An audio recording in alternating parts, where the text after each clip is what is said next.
Welcome to the Wisdom Circle. To subscribe or follow us on your favorite podcast platforms, please visit us at www.thewisdomcircle.com. Good morning, and welcome to episode 6 of the Wisdom Circle. I am here with my friend Tony Ponturo. We are enjoying having some really amazing guests. I know today's is real special and terrific. Gentleman Mateo Vengoechea from Colombia. Found out that a gentleman from Colombia that is not a coffee drinker, which that's very special air. But anyway, we're really looking forward to having Mateo. And Tony, how you doing? I'm doing good. We're surviving the summer. Enjoying our podcast.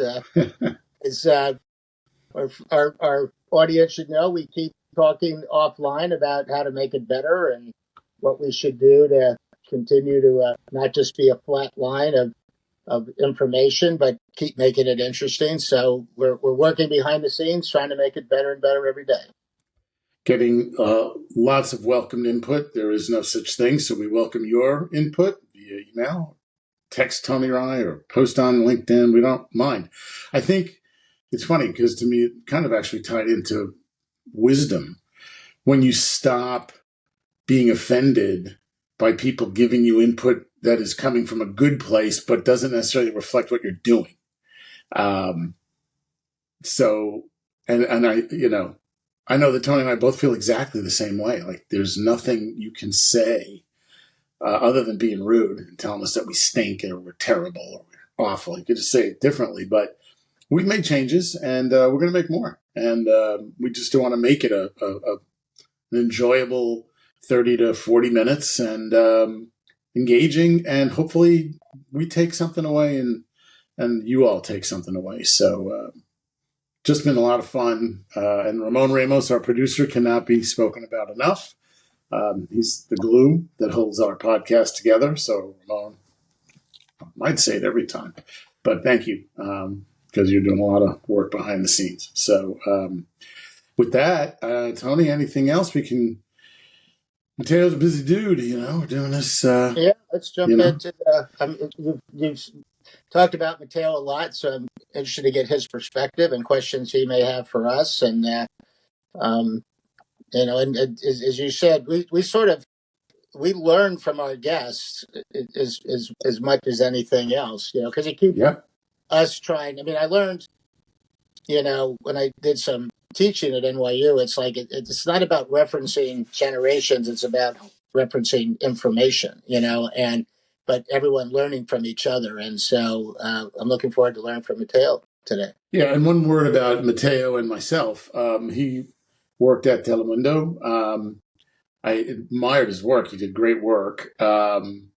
But then he made a decision, which we're going to talk about, which was, this is good and it's fun and it's cool, but it's not exactly my passion. And so he made a bold decision to move on. And I'm always okay with that. If somebody would resign from a place I was working at and went to like a similar job at a different company, I might take a little more umbrage. But when somebody just says, you know what, this is not what I want to do all the time as it relates to what I love to do, hey, do what you find what you love to do and do that. So I'm really happy to have him here today.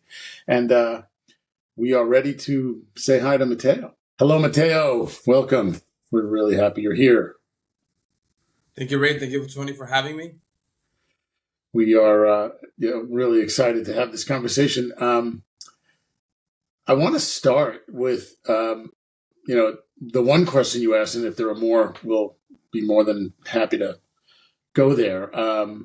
But it was a very thoughtful question, one Tony and I have not been asked, which was, sustaining a 46-year friendship through the twists and turns of life and career and Yes. All that entails. So, Tony, since this is kind of my lead, I'm going to throw it to you to talk about some of your thoughts about that. Yeah, I mean, I think what's important in any relationship, whether it's business or personal, and sometimes business becomes personal, like Ray and I, is it's sort of about respect. It's about compromise. It's the give and take of the relationship, and that becomes sustainable. If someone's trying to take advantage of someone in business or in life, you tend to walk away from them. It's something you don't want to spend time around. And so if people respect you, they listen. It's a give and take. You're at times you're going to get on each other's nerves, right? But you got to okay, let it breathe. Ray has a great line, stealing one of his lines. Put something aside for 24 hours and wake up and see how you feel then. Uh, and so that's the important thing, to be sustainable. And so that's, to me, that's the foundation of any kind of good relationship that's going to last, almost half a century. Hmm. And yeah, I think that's right on the money.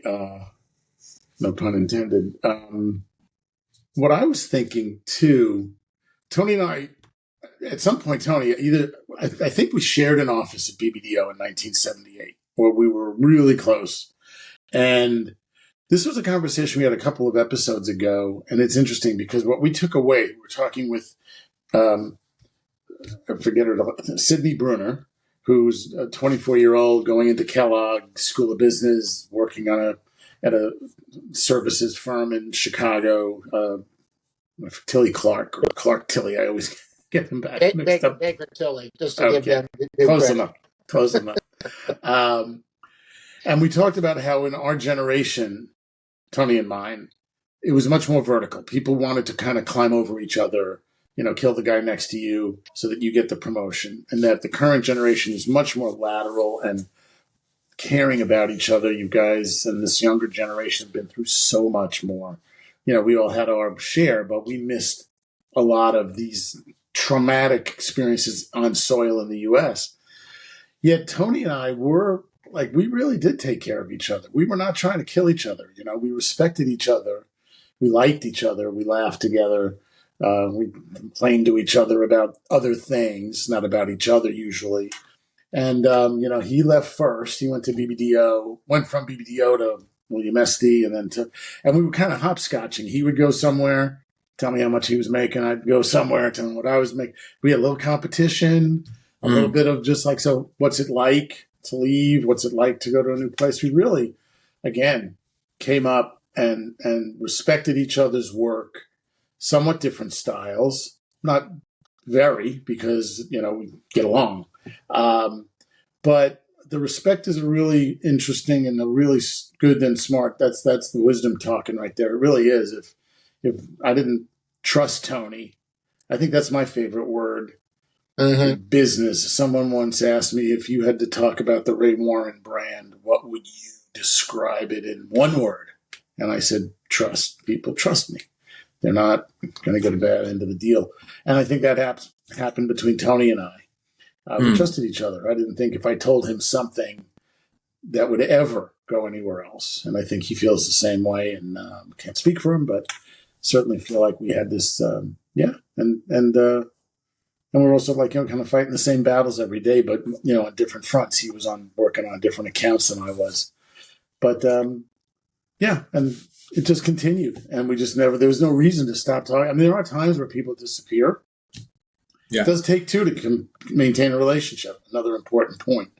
You don't want to continue to chase somebody that you like and not thought you were friends. They'll still be friends, but you don't want to chase people.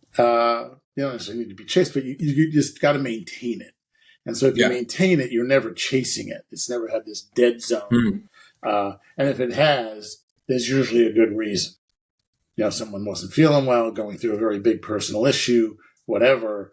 But in general, you just don't even think about not having those folks in your life. Right. Mateo, let me jump in here because I don't think we've done you justice.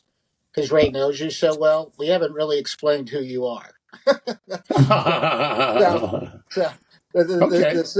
So why don't we spend a little time to hear from Mateo as to who you are, your background, and then obviously there's a lot of traits that you have that Ray respected because he wanted to reach out to you to be on the podcast. But let's start with, you know, who you are, your background. Who are you and why are you here? Who am I? Why am I? That's a question I ask myself every day. Why am I here? Right. So Yeah. I'm trying to answer it, through purpose. I would say, my background is I'm Colombian. I came to the U.S. when I was about 11 years old. My mom she was born here in America, and as soon as I landed here, I started getting very, very into video games. Actually, I was like, I really like video games, and immediately I knew I wanted to do something creative. That turned into little projects in school. I got into some acting classes, got into some writing classes, and at some point I realized, okay, what I want to do is create content. What does that look like? I don't know, because as we know, this field we're in is when it's very, very, very brutal. Can be very narrow, even though the forest is so big. To really find a path, it can be very, very difficult. So I'm kind of glad that I found my calling, if I may say so, when I was young, because I don't think it's something you can jump into later on. So why am I here? I think I'm here to make sure that there's always a touch of something.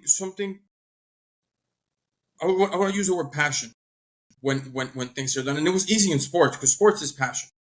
When I was in sports, working for or with Ray, as he would say, right? It was all about passion. So for me, got out of school, immediately ended up. I was working at a bilingual channel right next to the sports department, and my dream was I want to work for sports. I want to work for sports. Work for sports. I think I applied for like 3-5 jobs, and I always heard back, "We're not looking for anything right now."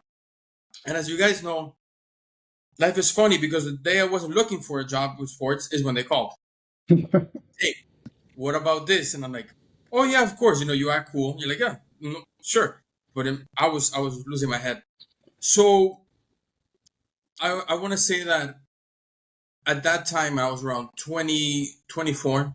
I'm 35 now. I realized, okay, this is a dream come true. Working in sports. Let me make sure like I aim, and I've always felt this way. How far can I aim? Right? How far away is that target? How close can I get to it? And it was always, what is the biggest tournament I could end up working? Like in sports, what is the biggest tournament that could happen? At that point, it was the Olympics. I never knew I was going to end up going to the World Cup and go to Russia for 2 months and that whole thing. I have a tattoo from the World Cup. From the Did World not Cup. know that. Yeah. So that's how I feel. As you can tell, I'm very passionate, and it's something again that I found when I was very young, and it's allowed my path of who I am and what I do to be very connected. It's interesting, Mateo, and I think it's good for particular some of our younger audience to sort of follow your passion, but just get in sort of the game. When I was interviewing out of school, I was fortunate to get an interview with the head of NBC Sports. And I didn't realize it at the time, but it was a little bit of a test. He said, well, what if I told you there was a job with a minor league team in Little Rock, Arkansas? And I sort of repelled back from my chair and said, wait a minute, I'm at 30 Rock in New York City. Why would I go to Little Rock, Arkansas? But he was sort of testing me because he's like, well, you're not going to just slide in and be a producer at NBC Sports.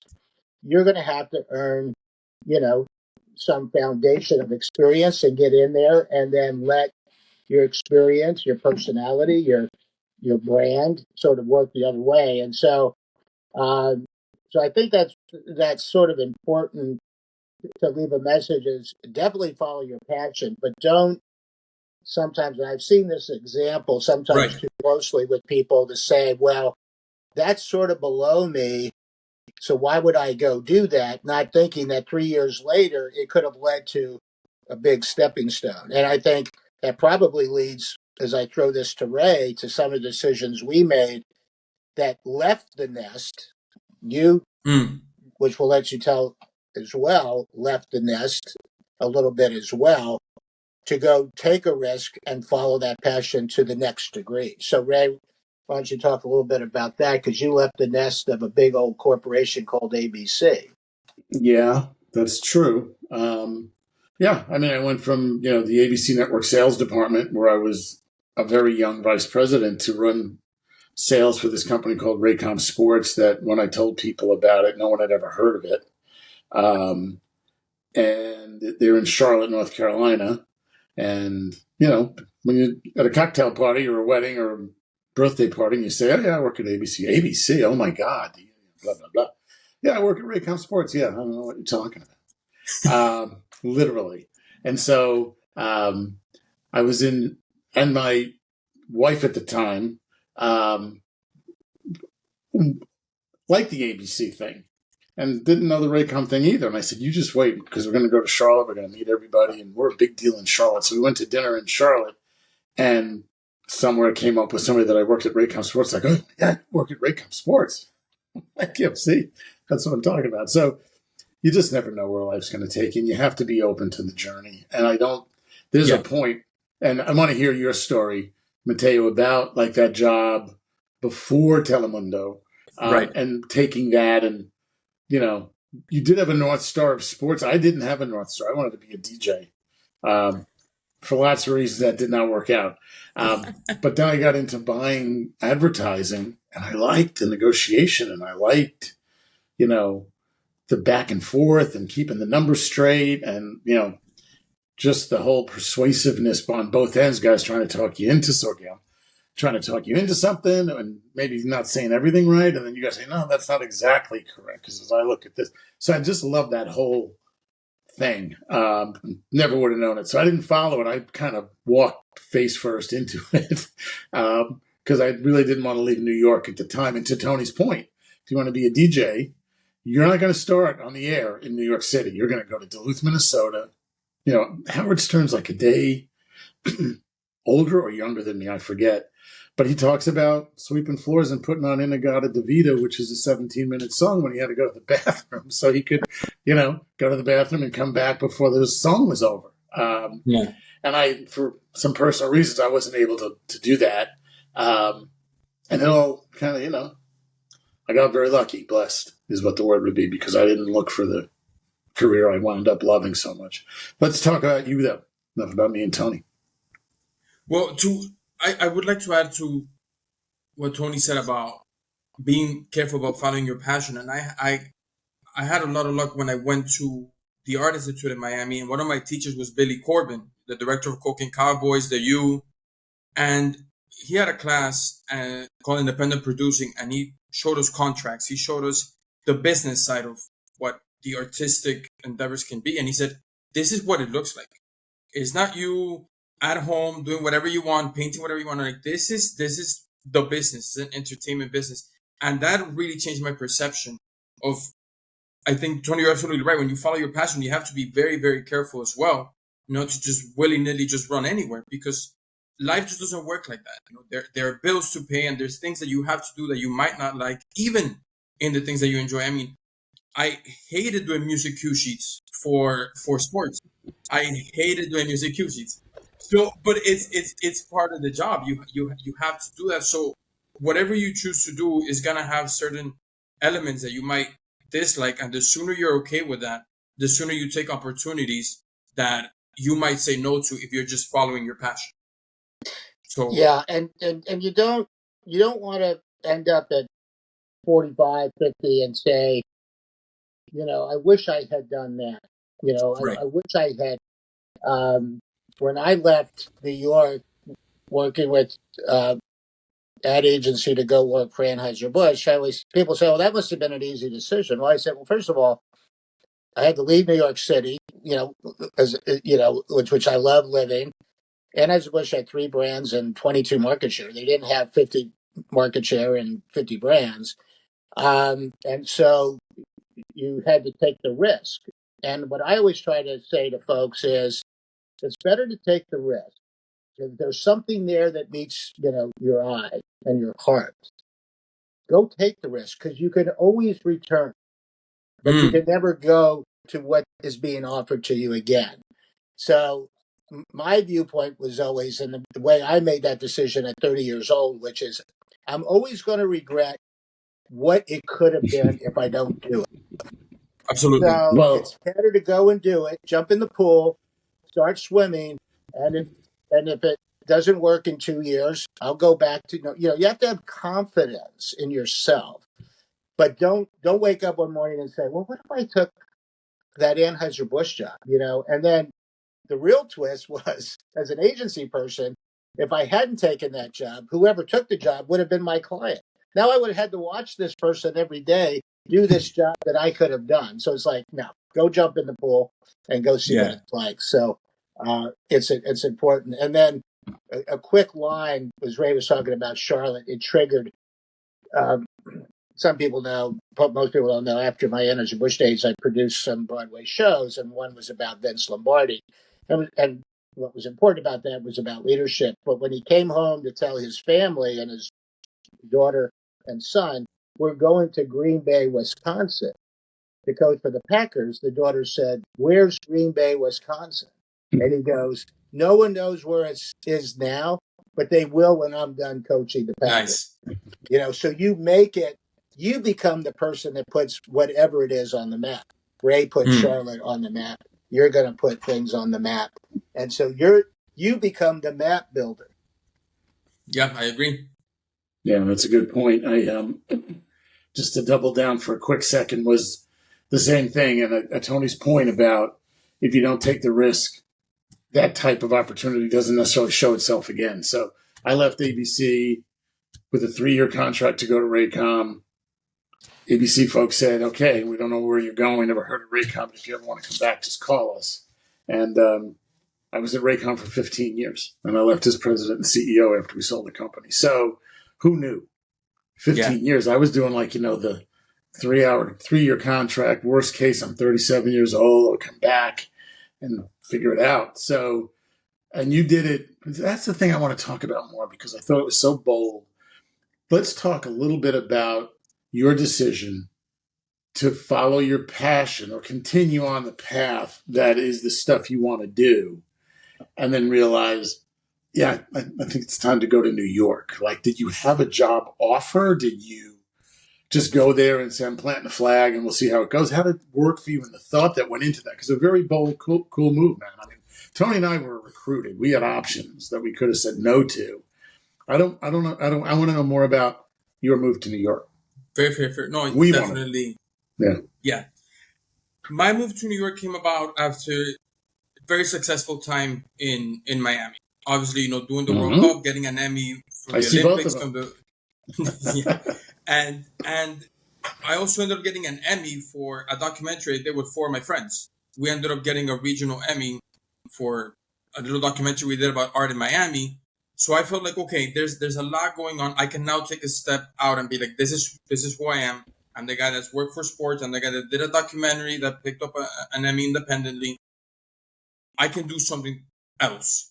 At that point, I leave sports. I go to Telemundo Studios. I'm script writing for about 2 months out of an 8-month contract. And then, as we know in this business, things can just fall apart very quickly because of reason A, B, C, whatever it might be. Done. So I'm like, okay, what am I going to do? I end up working in a project that has a budget of maybe $400,000. It's a project that myself and most of the crew that won the Emmy is undertaking, and all of a sudden falls apart as well, right? The money never comes in. Now I'm like, what do I do? And I'm somebody I can be very, very too organized. Very, have a lot of little methods here and there. I love an Excel sheet. Like all these things are very specific. My dad is not like that. My dad happens to be visiting Miami, and he lives in New Jersey. And I'm like, oh, man, what if I just move to New York? And he's like, do it. I'm like, okay, but how? And he's like, don't think too much. He's like, who you are, you will solve for this. Like, don't think too much. You can come to my house, no problem. Live there for a little bit, and you'll be on your way. So at that point, I'm like, okay. Ray, you talk a lot about the North Star. For me, the North Star has always been whatever I'm doing, I have to be working. I do have to be working. And working is gonna allow me to knock on some doors, such as sports being right next to the bilingual channel I worked on, and I'll tell you what happens here at 30 Rock later on. But I just started applying to everything on LinkedIn, everything.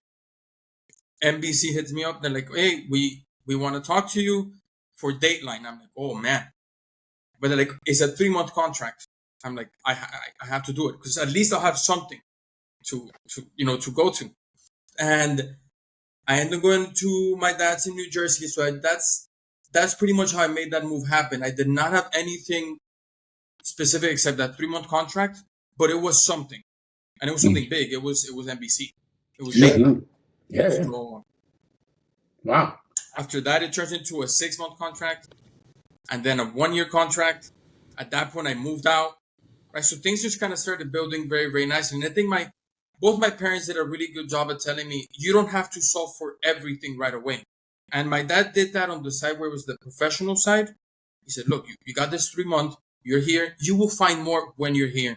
So worry about that." And my mom, once I moved out, she was very adamant to tell me, "You don't have to buy the desk right away, the table right away." She's like, "Get a bed, get a couch, just right, like take it easy. You don't need to immediately have everything. You don't need to have the TV right away. Just step by step." So that was nice. That is a really great story, Mateo. Really great story. Wow, excellent. And so that was when, and give us a little bit of the up until that was about 2 years ago. 2 years ago, I made the decision. 3 months, 6 months, 1 year. So it was about a year and a half with Dateline. So if you need anybody murdered, let me know. I have I know all the ways. I got people. I've seen it. They all get caught though. So after that, okay. So I ended up doing a documentary. Meanwhile, all this is going on. I'm doing a documentary about the Miami basketball in the 1980s and 1990s, this high school team that wins a bunch of championships. Documentary ends up selling out in theaters in South Florida. It as well ends up winning an award in Italy. Like, just really good things happen. And I end up showing this to a senior producer, Dateline. I'm like, "Hey, look, check this out." The next day, he calls me to his office, and he's not my direct boss. My direct boss knew I showed my documentary around. So this guy calls me and he goes, "You need to be in the documentary team of NBC. That's where you need to be." And I'm like, "Oh man, that's another dream come true, right? Like, let's work documentaries, absolutely." And that's how I end up talking to the head of production of NBC News Studios for the documentaries. And she's like, "Look, I have nothing for you right now, but it's nice to know about you." 2 months go by, she calls me, "Hey, we got projects. We want you in them." So that lateral move was key. Wow, you've really rolled the dice and rolled with the dice. That is now, and Tony, I'm sorry. Would you like to pop in here for a second? No, yeah. No. What I was going to say is, and I think these are great examples. And the reason, Mateo, we sort of put you on the couch a little bit is that it's helpful for our listeners to understand the process. And I think some people, when they're looking at careers, they think they need to see the finished product right away. Yeah. And it's difficult for us who have been in the business for 40 plus years to go back there and say, no, it's really very organic. You don't say, "Oh, I'm going to end up being CEO of Raycom," or "I'm going to end up running the media and sports marketing for Anheuser-Busch." You get into the process and you keep building. And it sounds a little harsh, but Don't what go people for need it. to no, well, I will, No. is that there's really not a lot of good people out there, that you can trust and are honest day in and day out and bring the work ethic day in and day out. So if you're that person, you are going to be successful, because as you go up against the mass of people, and you hate to say it, but when I taught leadership at NYU, I would put up the 3 things we've talked about: honesty, trust, listening, teamwork. And I said, that all seems pretty simple, doesn't it? That people can be successful. It's amazing how many people don't follow that. Right. You can't. I'm always amazed when I find out that someone, I won't name the people, but I started as an NBC page. So I learned it right, in the workplace. And we would give tours. We worked the first Saturday Night Live, but we also had to literally sell tickets to the tours. And the head of the guest relations department at NBC said, when you're in the booth selling tickets, it's always, the money's exact. It's always to the penny. It's always right. When anyone else is in the thing, it never comes back accurately. So something's wrong. And what they learned, God bless these people, is that the woman who would take the tickets would say, okay, those 5 coming up the steps, just take their money, but don't give them a ticket, right? So that they would then take that cash money and split it, right? So here you have people that are 22 years old splitting, $40 or whatever the tickets were. Well, I mean, $5 a ticket. So if it was 5 or 6 people, and and I learned it's like, people can't be honest being pages at NBC selling tickets. And so the guy said, I know it's not as sexy as the other stuff, but I'd like to put you in the booth at least for the next 3 months so we can make an example, which we did. So my point is that there's always people looking for an angle. There's always people looking for a shortcut. There's always people that, are jealous and maybe overly competitive. So if you're the opposite of all of that, you're going to do well. And if you have talent, as you also have talent. So I just wanted to underline, because you're bringing up really great themes that I'm passionate about and believe in tremendously. And I just think people who think, oh, it's so difficult to get a job and be successful. Yeah, it may be a little bit, but if you're the kind of person we're talking about and you get into the mosh pit, the mixing bowl, and you do all the right things, you're going to do just fine. Yeah. Well, it does relate to, and you got this, and I want to hear more about your thoughts about, so there are 3 things. Well, one, I guess 2 are connected. The first thing is, and these are not the connected ones, people want shortcuts. There are a lot of people who don't want to play it out, be patient, which is the second thing.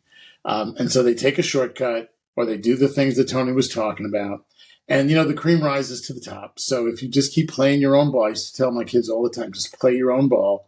Do not look to the side and the left, and they have their own ball, and let them play that. It's kind of like golf in a way. Play your own ball.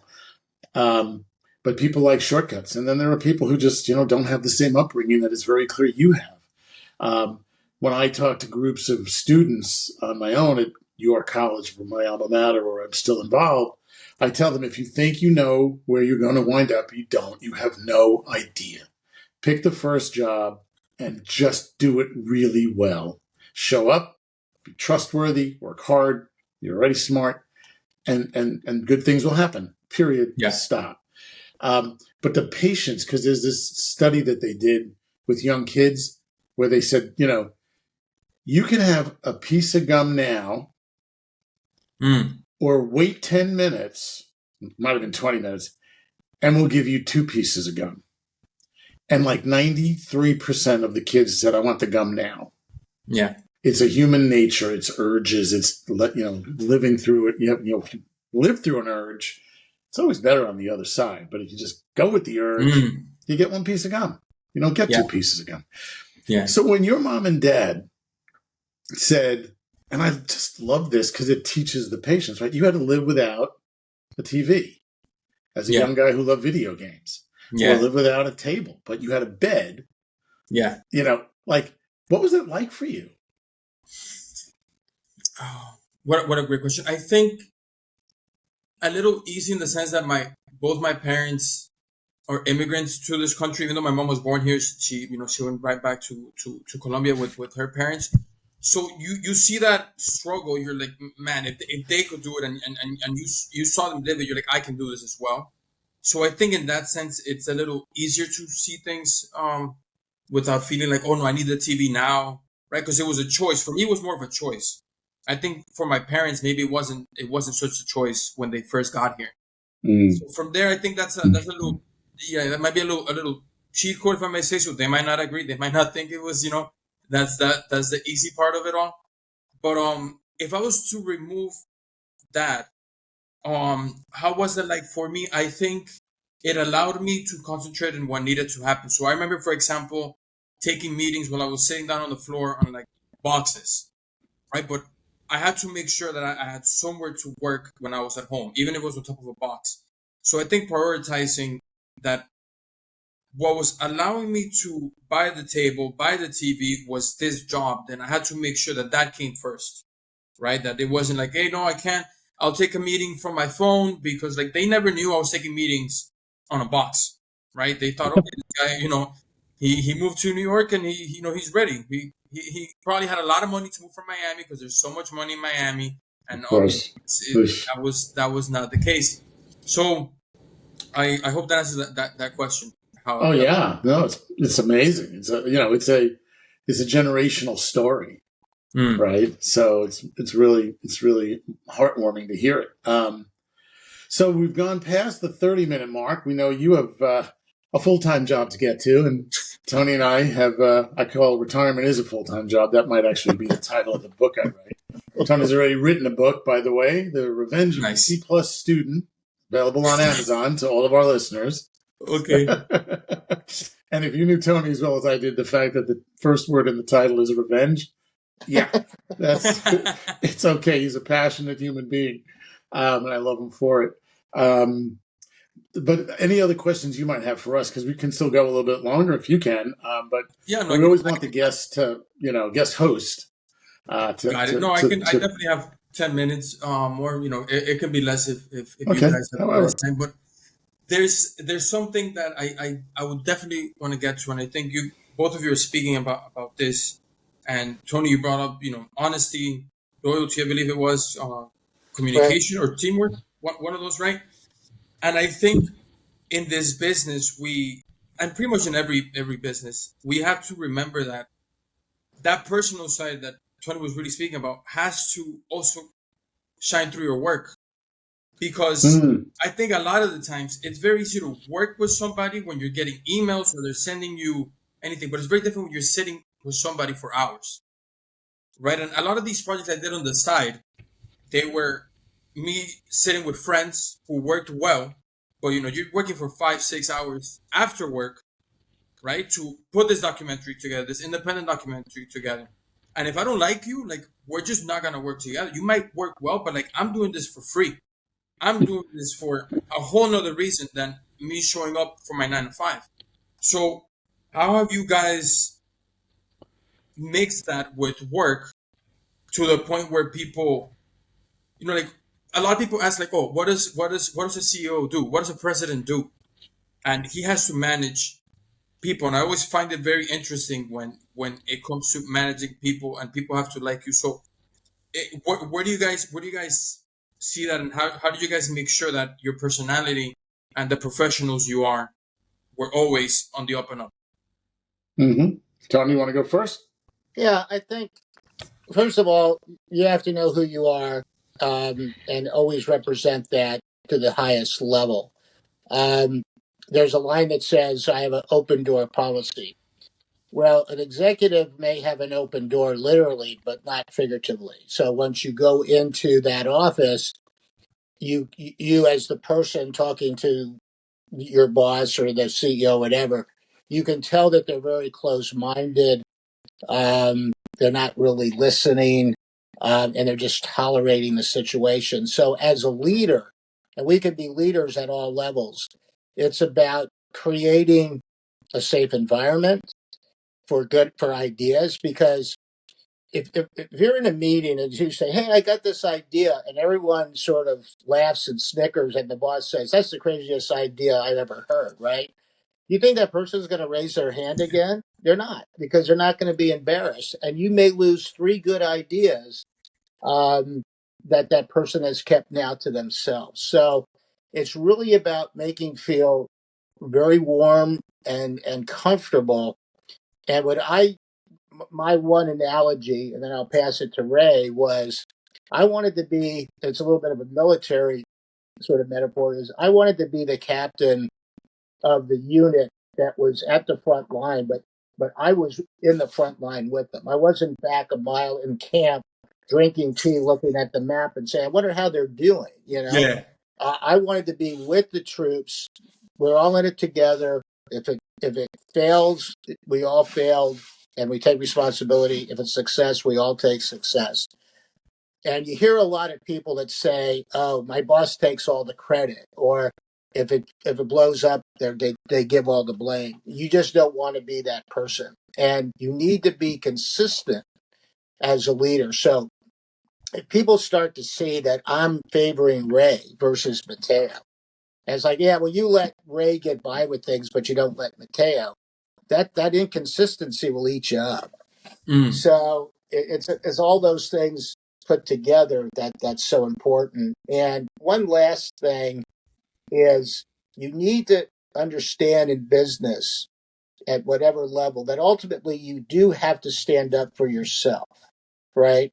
And sometimes push back on something that you feel may be incorrect, that it needs a different perspective. We had a president who had a photographic memory, and you would give him something, and he'd look at it like for a second, and give it back to you, and he would make a quick decision on something, and then you go, well, I don't think that's the right decision.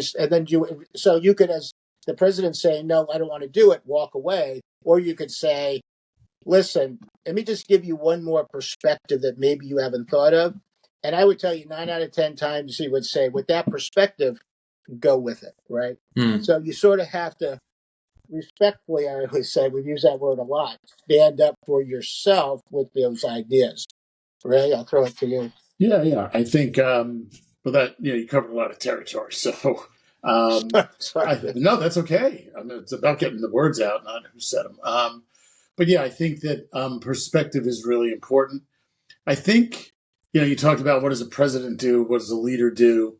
And for me, I think when you start out in life jobs, washing dishes or tending a bar, you have a shift. The shift ends, you wipe the bar down, close up the dishwasher, you go home, you wait another day. My favorite day of the year was always when we turned the clocks back an hour, because I would work in a restaurant that closed at 2 a.m. And that's when you turn the clocks back. So I would ride my bike home as fast as I could.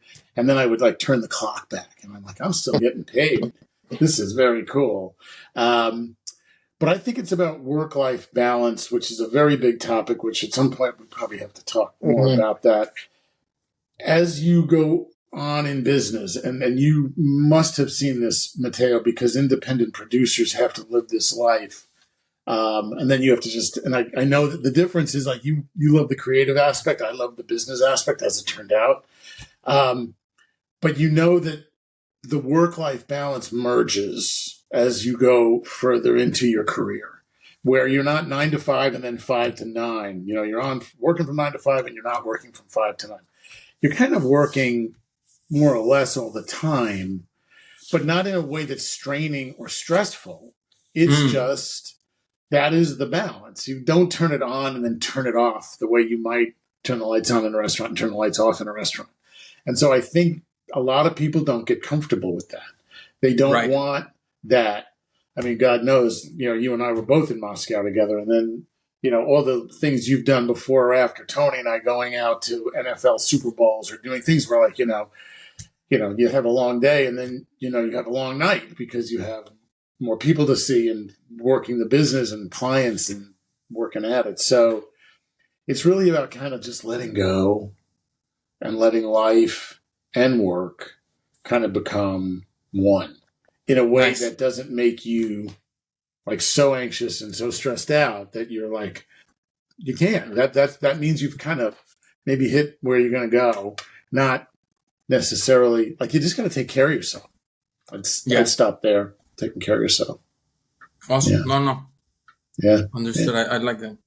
Good.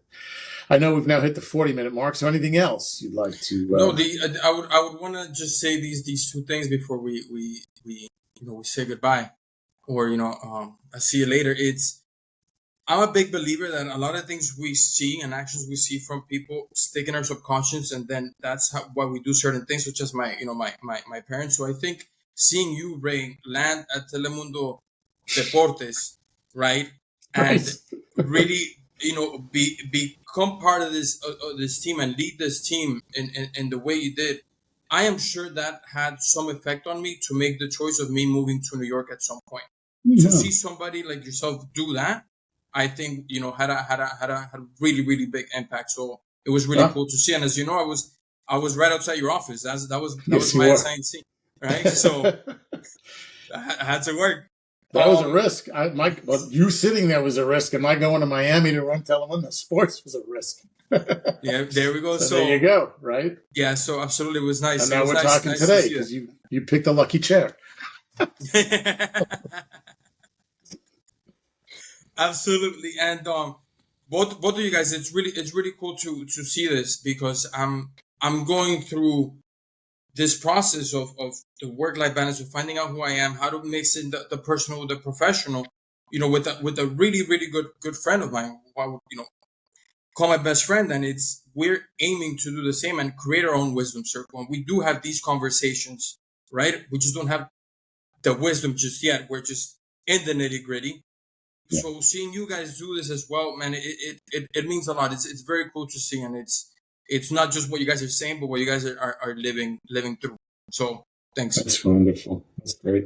Well, Thanks, listen, maybe Mateo. someday we'll have you and your friend back, and we'll do our first he'll podcast be with great. 4 people.